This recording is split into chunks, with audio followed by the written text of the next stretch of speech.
let me give you a big hug. You saved the draft too, and for the pens, and I am eternally grateful. I should hope so. However, instead of embracing me, how about you pour me a glass of Dopa-Cola? That's disgusting stuff.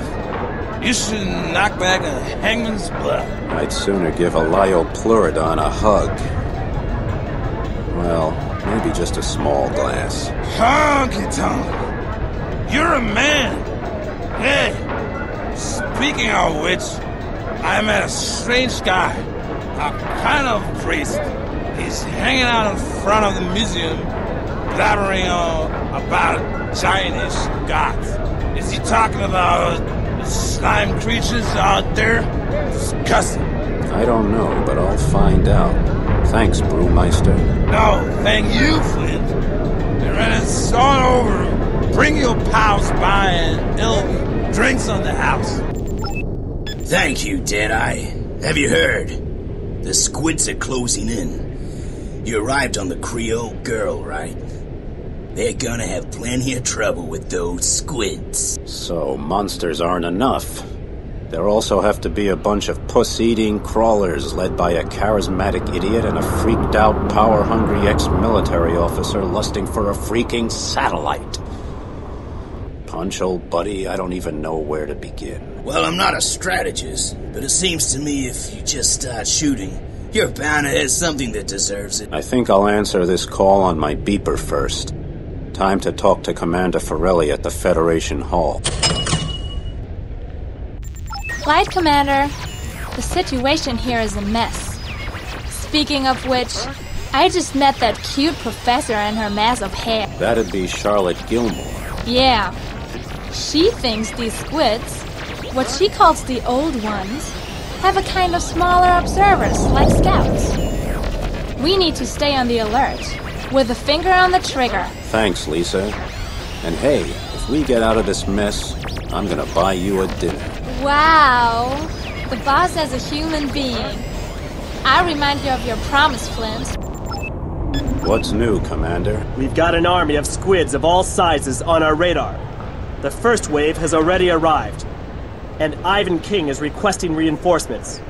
What's your read on this, Professor Gilmore? My fear is that the old ones are heading for the part of Aqua that emits the most energy, Neopolis.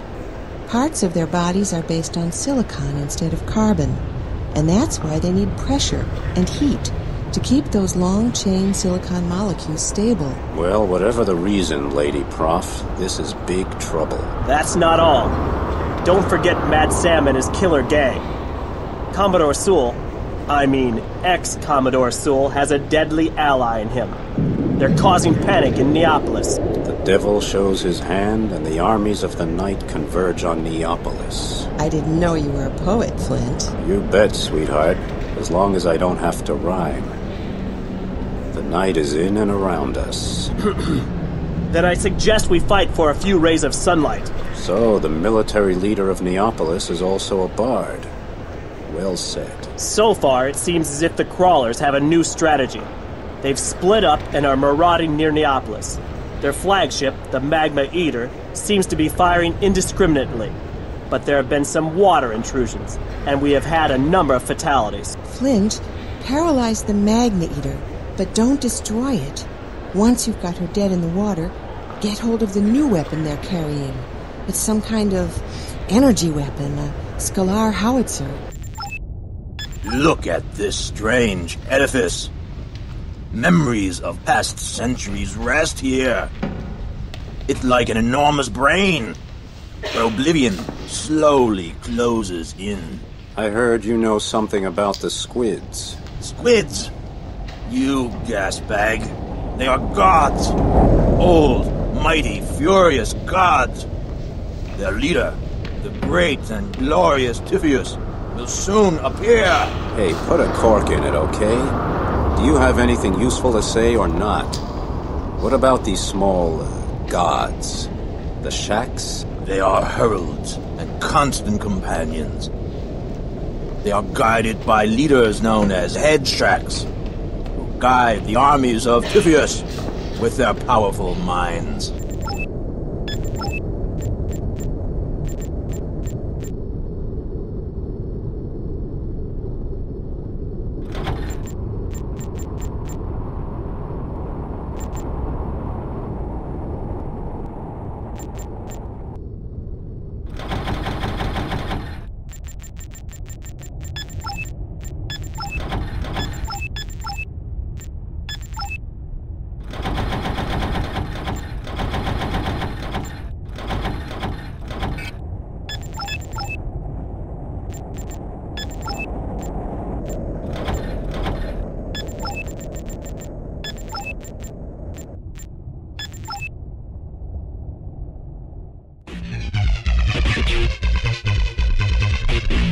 All hell's breaking loose, Flint. I'm scanning 3 battlefields. At Navy headquarters, at the Parliament, and at the main data broadcaster. Jumbo, Flint, I'm close to the data broadcaster right now. You can support the Atlanters at the Navy headquarters.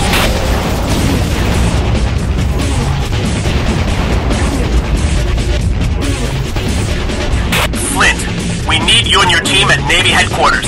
Hurry up, and don't get distracted by targets of opportunity.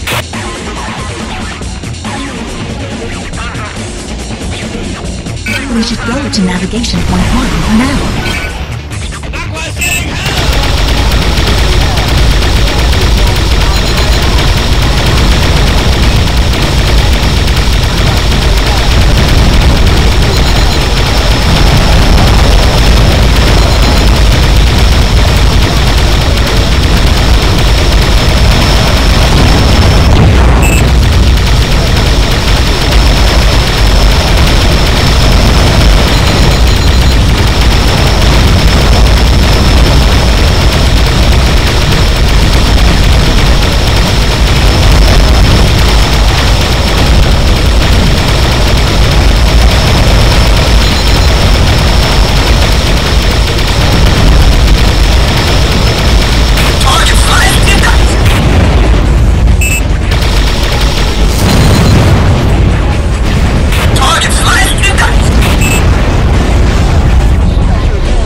Let's go to Navigation Point 2, Flint.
She's heading toward the Parliament.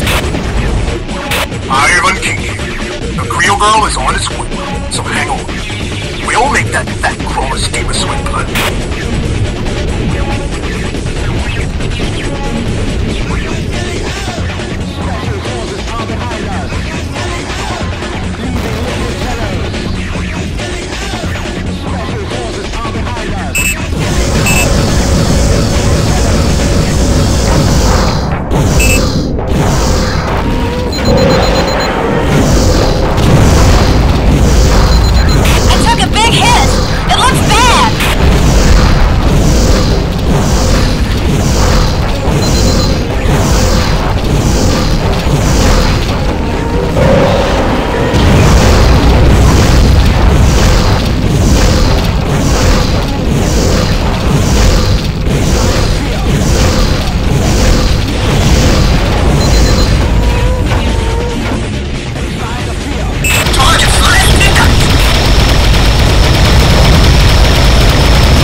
Okay.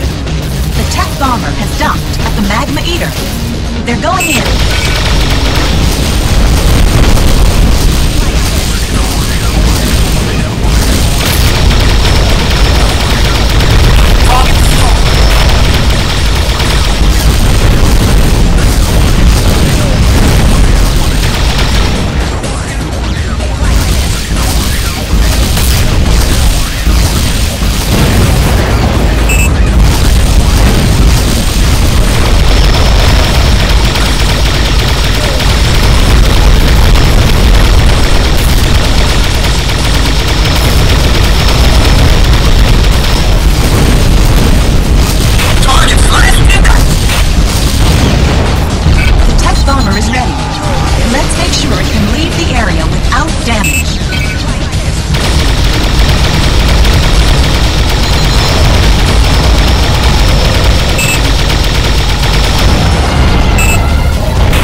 Reports of Vians in the area.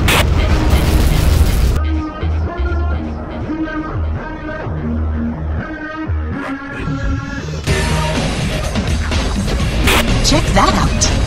It almost looks like the Biots are on our side, the way they're going after the squids. I'd say it's the last chance for the Creole girl. King, try to break through to the data broadcaster. We're going there to give you a hand. Let's go to Navigation Point 6.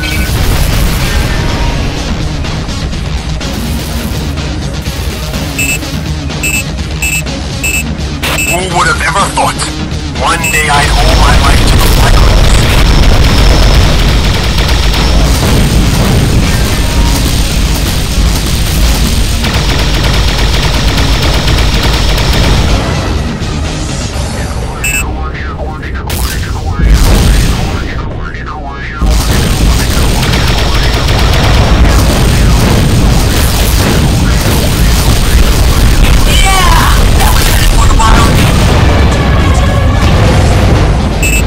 Target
place you have here, if you've given up on life. Hang on, stranger. You'll long to return here one day. They all do. I'm McGrath. McGrath, your Aquarian tsunami booster is legendary. But desperate times call for desperate beverages. We're surrounded by cave dwellers, massive monsters, and politicians run amok. What can you give me to take the edge off?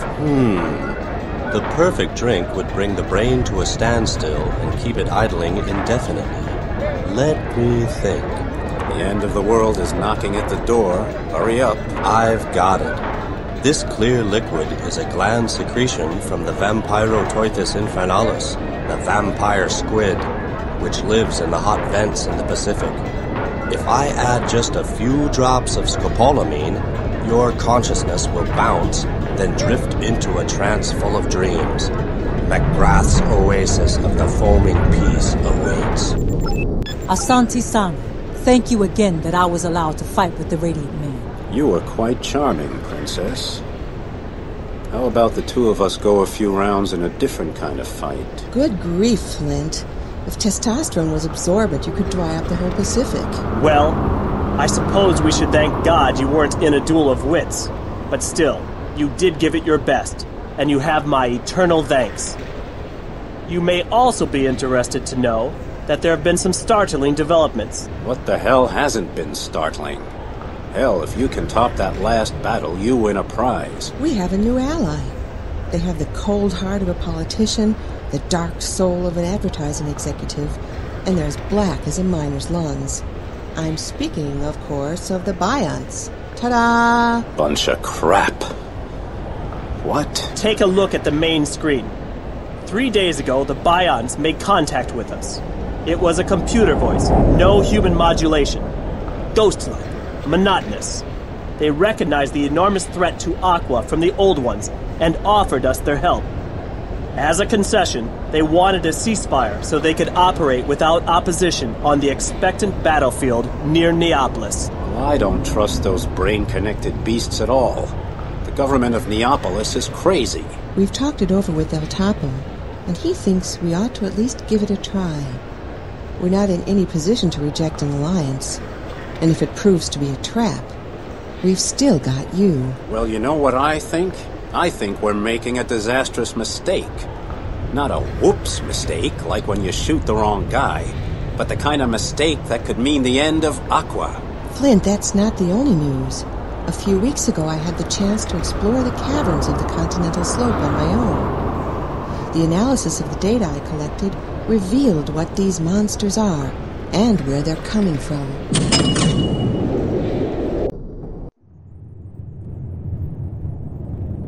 Professor Charlotte Gilmore was a fascinating woman.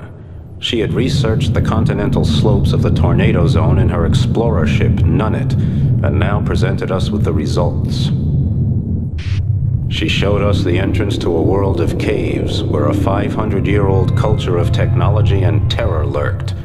It was the world of the crawlers.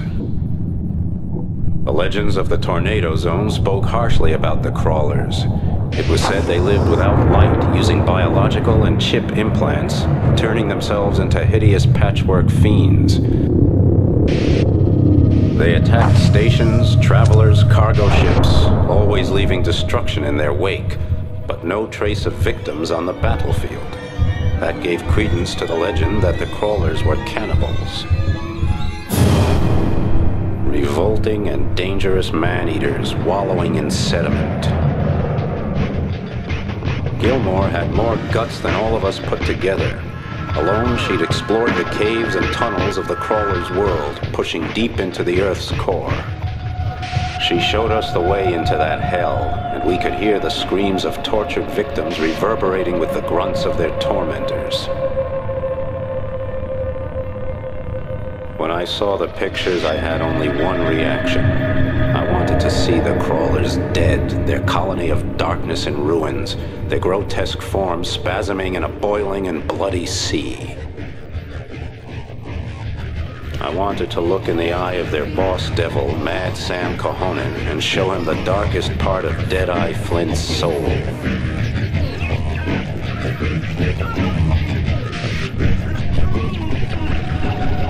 Gilmore's pictures became even eerier and more disturbing. It was like a dream filled with magic, fear, loneliness, and desperate need. I had never felt as abandoned as I felt there, deep in the Earth's mantle, surrounded by the most horrible blackness. Imprisoned, blind, deaf, and forgotten.